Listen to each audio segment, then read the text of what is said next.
Muling lumipat ang eksena sa loob ng sikretong mundo. Sa loob ng pangunahing bulwagan ng Immortal Sect, may mga ibong masayang lumilipad. May mga banayad din hangin na pumapasok sa loob ng bulwagan. Sa loob ng bulwagan, nakaupo si Wang Feng sa kanyang upuan at malakas na tinawag si Daemon Xuanxia. Pagkatapos ng ilang sandali, nakatayo na si Daemon Xuanxia sa harap niya. Naalala niya ang jade pendant na ibinigay sa kanya ni Ling Fiyu at nagtanong, bago ka ikinulong sa Pillar of Divine Punishment, narinig mo na ba ang tungkol sa pamilya Ling ng Ling Fiyu? Nagulat si Daemon Xuanxia at naalala ang isang bagay.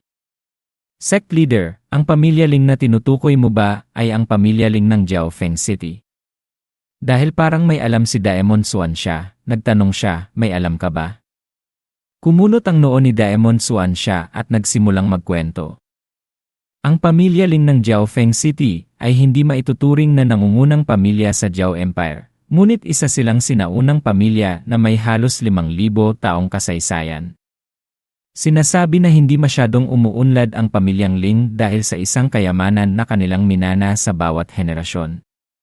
Ngunit ang mga inapo lamang sa pamilyang Ling na may tunay na dalisay na dugo ang maaaring mag-activate ng kayamanan. Kapag na-activate na, magbabago ng lubusan ang pamilyang Ling. Madali silang magiging nangungunang pamilya sa mundo. Nakangiting naisip ni Wang Feng, ano bang swerte ang meron ako? Nagre-recruit lang ako ng mga disipulo pero puro may malalaking swerte. Itinaas ni Daemon Xuanxia ang isang kamay at nagsalita. Siyempre, isa lang itong alamat na naikwento sa maraming tao. Ngunit sa tingin ko, ang pamilyang Ling na biglang tinarget at winasak ay may kaugnayan sa alamat na yon. Bulong ni Wang Feng, kayamanan na kinainggitan ng iba. Sumang-ayon siya sa sinabi nito. Malamang na tama ang analisis mo. Tumayo si Wang Feng. Kung sumali na si Ling Fiyu sa Immortal Sect, natural lang na maging bida ako para sa kanya. Ang mga tao ni General Lin ay simula pa lamang. Sinumang sumira sa pamilyang Ling ay hindi makakatakas. Nakangiting nagpakumbaba si Daemon Xuanxia. Ang pagpasok ni Ling Fiyu sa Immortal Sect ay ang pinakamalaking swerte ng buhay niya. Sa isip niya, ang makakapit sa malaking hita ng Immortal Sect ay swerte ko na sa buong buhay ko. Inutusan ni Wang Feng si Daemon Xuanxia na huwag sabihin kay Ling Fiyu ang kanilang pinag-usapan. Kailangan niyang maging masipag sa pagsasanay. Kapag naging bihasa na siya, personal na ipag-uutos ng sect leader na payagan siyang maghiganti para sa kanyang buong pamilya. Sumunod si Daemon Xuanxia nang walang pag-aalinlangan.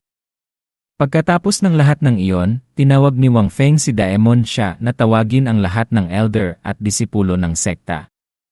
May sasabihin siya sa lahat. Pagkatanggap ng utos, naging sinag ng pulang liwanag si Daemon Xuanxia at mabilis na umalis.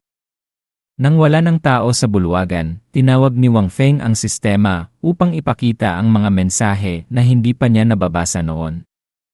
Congratulations, host! Napatay mo na si General Lin at General Lin Jun. Ito ang unang pagkakataon na napatay ng host ang isang eksperto sa Xuanhuang Realm at isang hukbo ng mga alipores. Ang sistema ay espesyal na gagantimpalaan ang host ng isang random summon opportunity at 30,000 sec points. Biglang nagbago ang kulay ng sistema at naging pula. Nagulat si Wang Feng. Dahil napatay ng host si General Lin, nagalit ang Jiao Great Emperor sa host. Automatikong i-activate ng sistema ang misyon ng pagiging magkaaway. Pagkatapos basahin ang mensahe, nanlaki ang mga mata ni Wang Feng. Ano ang kaaway na misyon? Sumagot ang sistema, kapag nagsimula ang misyon, automatikong ituturing ang Jiao Empire bilang kaaway. Kung lumabas ang misyon ng pagiging magkaaway, at makumpleto ng host o ng mga disipulo ng Immortal Sect ang misyon, makakatanggap sila ng mga gantimpala ng misyon. Ipadadala na ngayon ng sistema ang unang kaaway na misyon sa host, pangunahan ang mga disipulo ng sekta para sumali sa pagtitipon ng banal na demon na isinagawa ng Jiao Empire at makuha ang unang pwesto. Sa system board, lumabas ang 4 na mukha na maaaring sumali sa pagtitipon, Mu Yunfei, Ling Fiyu, Li Qing at Li He. Hindi ko alintana ang proseso. Kailangan lang magkamit ng unang pwesto sa pagtitipon ng mga disipulong ito.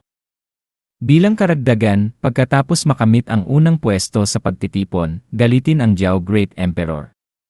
Gantimpala ng misyon, 5 random summon opportunity at i-unlock ang bulwagan ng misyon sa loob ng sekta.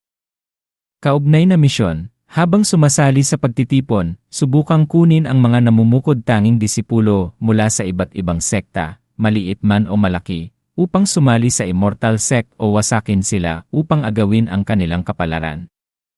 Sa bawat pagkakataong makakuha ka ng isang talented disciple o puksain ang isang talentadong disipulo upang agawin ang kanilang kapalaran, gagantimpalaan ka ng isang tiyak na bilang ng sect points.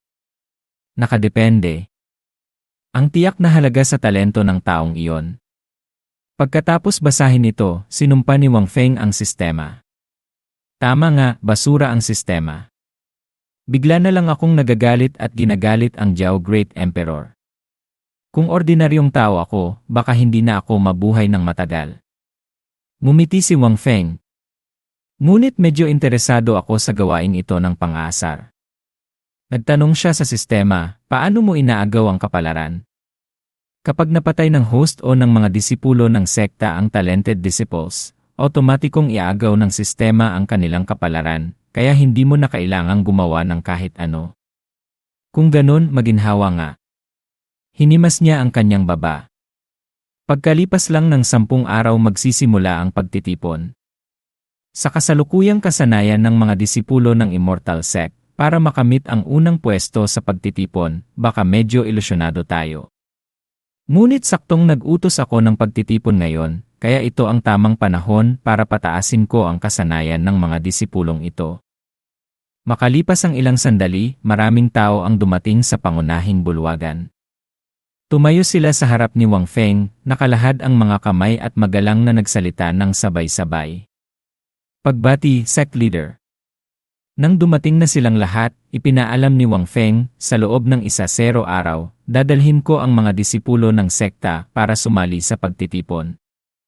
Kaya, para pataasin ang lakas ng mga disipulo, 3 elder, pumili kayo isa-isa ng isang disipulo sa 3 tao na sina Li Qing, Li He, at Mu Yunfei. Nagulat ang 3 nang marinig ang nakakagulat na impormasyon. Pero pagkatapos ng pagkabigla, tuwang-tuwa sina Mu Yunfei at Li Qing. Hindi nga nagsisinungaling si Sect Leader. Talagang may isang Xuanhuang realm na magtuturo sa amin. Anak ng nanay ko, malapit na akong lumipad. Dahil nakapagdesisyon na ang Sect Leader, hindi na nag-atubili si Ximen Piaoxu. Ipinakita niya ang kanyang malamig na mukha at itinuro si Mu Yunfei. Pinipili ko siya. Dahil may pumili na, hindi na nagsalita si Wang Feng at masayang sumang-ayon. Tahimik na nakatayo si Jiao Yu sa likod ni Li Qing at ipinatong ang kanyang kamay sa ulo nito. Tinitigan niya ito ng may matalim na mata. Pipiliin ko ang batang ito. Nang marinig ni Li Qing ang boses na yon, napalitan ng matinding takot ang kanyang pananabik. Pagkatakot at pawis, dumadaloy ang sipon.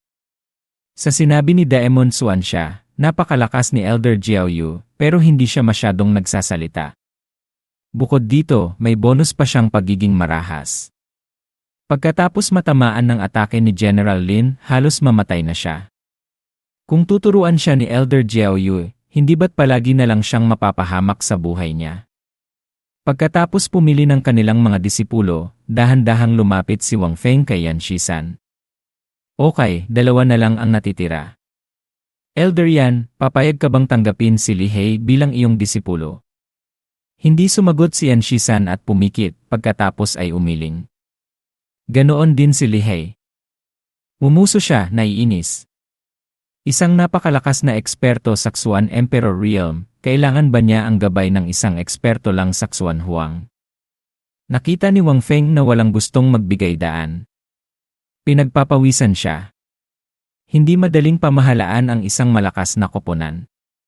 Bukod pa rito, lahat ng elder na ito ay may lakas at syempre, sobrang taas ng ego nila. Si Li He naman ay eksperto sa Xuan Emperor Reincarnation, kaya hindi maliit ang ego niya. Kung hindi ako makakahanap ng tuturuan sa kanya, baka hamakin niya ako. Naisip niya ito at mumiti. Kung ganon, tatawag ako ng isa pang elder. Lumabas ang system board sa harap niya. Gamitin ang summon opportunity minsan,